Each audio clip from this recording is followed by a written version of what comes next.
1978 में सिर्फ 2000 रुपए से शुरुआत करने वाली सहारा देश की सबसे बड़ी प्राइवेट कंपनी हुआ करती थी, जिसके 11 लाख से भी ज्यादा एम्प्लॉइज थे। लेकिन आखिर ऐसा क्या हुआ कि अरबों रुपए का साम्राज्य खड़ा करने वाले सुब्रत रॉय सलाखों के पीछे पहुंच गए? और क्या है वो सहारा स्कैम जिसने देश के 13 करोड़ लोग यानी कि भारत के लगभग 11% आबादी के साथ धोखा किया? चलिए सब कुछ जानते हैं। सुब्रत रॉय सहारा 12 लाख परिवारों का सहारा, एक ऐसी हस्ती, एक ऐसा नाम, एक ऐसी मिसाल जिसे पैसे से पैसा बनाने में महारत हासिल। लेकिन मंगलवार को सुप्रीम कोर्ट में आते ही सारी महारत बेकार चली। दोस्तों, सहारा के बारे में कहा जाता है कि ये एक ऐसी कंपनी थी जो इंडियन रेलवे के बाद इंडिया में सबसे ज्यादा लोगों को रोजगार देती थी। और इस कंपनी की शुरुआत हुई गोरखपुर के एक छोटी सी जगह से। स्टार्टिंग में सहारा के मालिक सुब्रत रॉय सहारा अपने स्कूटर पर स्नैक्स बेचने का काम किया करते थे, और उसी काम को करने के दौरान उनकी जान पहचान छोटे दुकानदारों, गरीब तबके के लोगों और चाय या सब्जियां बेचने वालों से हुई। और उन्होंने देखा कि कैसे ये लोग हर दिन जो भी कमाते हैं वो सारा खर्चा हो जाता है, और इनके लिए कम पैसों में सेविंग्स करना कितना मुश्किल है। और फिर इन्हीं लोगों को ही सहारा देने के लिए सहारा कंपनी की नींव रखी गई। इस कंपनी ने लोगों को सुझाव दिया कि वो हर रोज 1 रुपया उनके पास जमा कर दें, बाद में सहारा उन्हें अच्छे इंटरेस्ट के साथ पैसे लौटाएगी। लोगों को कंपनी का यह मॉडल बहुत पसंद आया और देखते ही देखते सहारा लोगों का ट्रस्ट जीतने में सफल हो गई। अब इस कंपनी में पैसा इन्वेस्ट करने वाला हर इन्वेस्टर कई और दूसरे इन्वेस्टर्स को भी इस ग्रुप में जोड़ता गया, और इस तरह काफी स्पीड से सहारा से 13 करोड़ लोग जुड़ गए। सुब्रत रॉय अपनी कंपनी से जुड़े सारे लोगों को अपना परिवार कहते थे, और वो समाज को बेहतर बनाने में हर तरह से अपना योगदान दिया करते थे। चाहे वो गरीब लड़कियों की शादी कराना हुआ या फिर अल्कोहल फ्री एनवायरनमेंट बनाने की खातिर जगह जगह पर कैंपेन चलाना हुआ। और दोस्तों, इन सभी कदम से उन्होंने गरीब परिवार से लेकर मिडिल क्लास तक हर किसी के बीच एक पॉजिटिव इमेज बना ली, और वो भारत में सबसे ज्यादा पसंद किए जाने वाले लोगों में से एक बन गए थे। सिर्फ 2000 रुपए में शुरू होने वाला एक छोटा सा बिजनेस धीरे धीरे finance, real estate, infrastructure, health care, media and entertainment, hospitality, retail, information technology से लेकर कई सारे और सेक्टर्स तक फैल गई थी। सहारा ने अमेरिका के न्यूयॉर्क शहर में 4400 करोड़ रुपए खर्च करके 2 बेहद लग्जरियस होटल, न्यूयॉर्क प्लाजा और ड्रीम न्यूयॉर्क खरीदे, जो कि आज भी दुनिया के सबसे पॉपुलर होटल्स में से एक है। इसके अलावा सुब्रत रॉय के पास मुंबई के वारसोवा में 106 एकड़ जमीन, लखनऊ में 191 एकड़ और देश के 10 अलग अलग शहरों में 764 एकड़ जमीन हो गई थी। साथ ही इन्होंने खुद की एक IPL टीम पुणे वॉरियर्स भी बनाई, और इंडियन क्रिकेट टीम के साथ साथ इंडियन हॉकी टीम को भी कई सालों तक स्पॉन्सर करते रहे। लेकिन इन सब में जो चीज सबसे ज्यादा हैरान करने वाली थी वो थी इनकी सहारा सिटी। जी हाँ, इन्होंने एक पूरा शहर बना दिया था जिसमें हर तरह की लग्जरी सुविधाएं मौजूद थी, जैसे cricket stadium, helipad, golf course, 11 kilometre की एक लेक, 124 सीटर सिनेमा थिएटर के साथ साथ हेल्थ सेंटर और कई सारे पेट्रोल पंप्स। लगभग हर तरह की सुविधा जो एक बेहतरीन और डेवलप्ड सिटी में होनी चाहिए वो सहारा सिटी में मौजूद थी। इसके अलावा सुब्रत रॉय ने मुंबई से मात्र 2 घंटे की दूरी पर अम्बे वैली सिटी नाम की एक टाउनशिप भी डेवलप की, जो कि 10,600 एकड़ में फैली हुई है।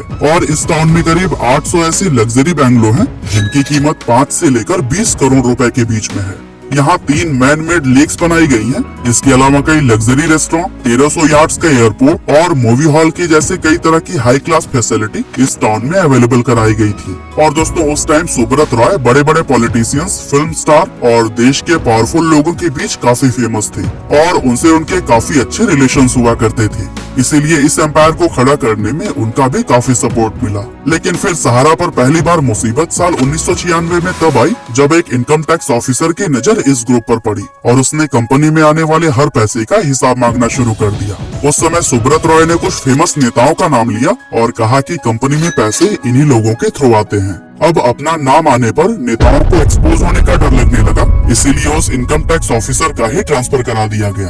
और दोस्तों, इस तरह से सहारा पर आया ये पहला खतरा टल गया और कंपनी वापस से पहले की तरह ही काम करने लगी। हालांकि आगे चलकर एक टाइम ऐसा भी आया जब मार्केट सैचुरेट हो गई और अब सहारा में इन्वेस्ट करने वाले लोगों की संख्या एक जगह पर जाकर थम सी गई, क्योंकि जो लोग सहारा में इन्वेस्ट करने में इंटरेस्ट रखते थे उनकी संख्या लगभग पूरी हो चुकी थी, और यहाँ से वो लोग ज्यादा होने लगे जिन्हें अपने इन्वेस्ट किए हुए पैसे निकालने थे। इस तरह थोड़े ही समय में कंपनी पैसे की तंगी से गुजरने लगी।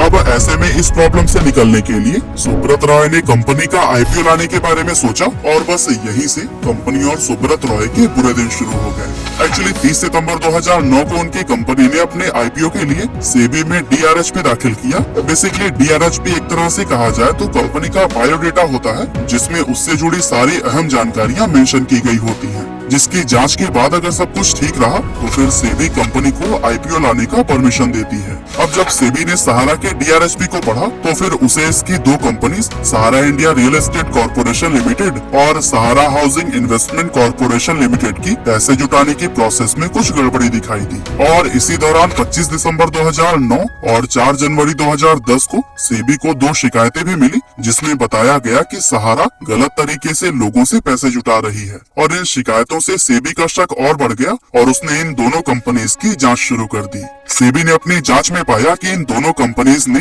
ओएफसीडी के जरिए 2 से 2.5 करोड़ इन्वेस्टर्स के करीब 24,000 करोड़ रुपए लिए हैं। ओएफसीडी यानी ऑप्शनली फुली कन्वर्टेबल डिबेंचर्स। अब जो लोग नहीं समझते उन्हें हम बता दें कि ये एक तरह का डेट सिक्योरिटी होती है, जिसमें ओएफसीडी पीरियड खत्म होने के बाद इन्वेस्टर्स को एक ऑप्शन दिया जाता है कि अगर वो चाहे तो अपने पूरे पैसे इंटरेस्ट के साथ वापस ले सकते हैं या फिर उन पूरे पैसों से कंपनी के शेयर्स खरीद सकते हैं। अब ओएफसीडी इशू करने के भी कुछ नियम होते हैं, जैसे कि अगर कोई कंपनी 50 से कम लोगों के लिए ओएफसीडी इशू करती है तो फिर उसे इसके लिए रजिस्ट्रार से परमिशन लेनी पड़ती है। लेकिन वहीं अगर वो 50 से ज्यादा लोगों के लिए ओएफसीडी इशू करती है तो फिर वहाँ उसे सेबी से परमिशन लेनी पड़ेगी। लेकिन दोस्तों सहारा ने तो सेबी से इस बारे में कभी परमिशन ही नहीं ली और इल्लीगल तरीके से ओएफसीडी के जरिए लोगों से पैसे जुटाती रही, जिसके बाद सेबी ने सहारा के इन दोनों कंपनीज को इन्वेस्टर्स के पैसे 15% इंटरेस्ट के साथ वापस करने का आदेश दिया। अब दोस्तों सहारा इस ऑर्डर से इनकार करते हुए सेबी की शिकायत करने इलाहाबाद कोर्ट पहुंच गया,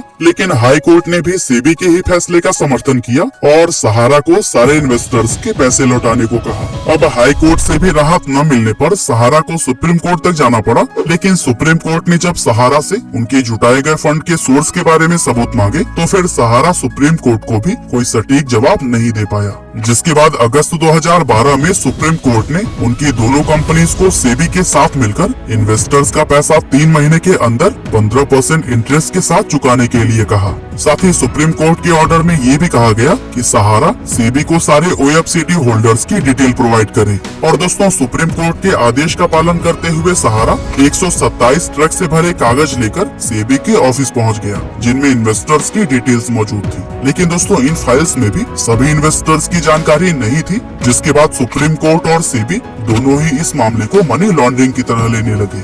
इसके अलावा सहारा को 3 महीने के अंदर अंदर 3 इंस्टॉलमेंट में 15% इंटरेस्ट के साथ सारे पैसे सेबी को देने थे, पर कंपनी ने 5120 करोड़ रुपए की अपनी पहली किस्त तो जमा कर दी, लेकिन वो बाकी के इंस्टॉलमेंट जमा करने में नाकाम रहे। ऐसे में सुप्रीम कोर्ट ने सहारा इंडिया के बैंक अकाउंट और एसेट्स को फ्रीज करना शुरू कर दिया और 26 जनवरी 2014 को सुप्रीम कोर्ट के आदेश पर सहारा ग्रुप के चेयरमैन सुब्रत रॉय को भी गिरफ्तार कर लिया गया। हालांकि मई 2016 में उनकी मां की डेथ हो गई, जिसकी वजह से वो पेरोल पर बाहर निकल आए और उसके बाद से वो आज तक बाहर हैं। अब सहारा के द्वारा पहले इंस्टॉलमेंट में जमा किए गए 5120 करोड़ रुपए में से सेबी सहारा इंडिया के इन्वेस्टर्स को अब तक सिर्फ 138 करोड़ रुपए ही लौटा पाया है और बाकी के पैसे अभी तक कई सालों से उसी के पास जमा है। अब दोस्तों सेबी इन्वेस्टर्स को उनके पैसे क्यों नहीं लौटा रहा है, इसके पीछे की वजह ये है कि डॉक्यूमेंट और रिकॉर्ड में इन्वेस्टर्स का डेटा ट्रेस ही नहीं हो पा रहा है।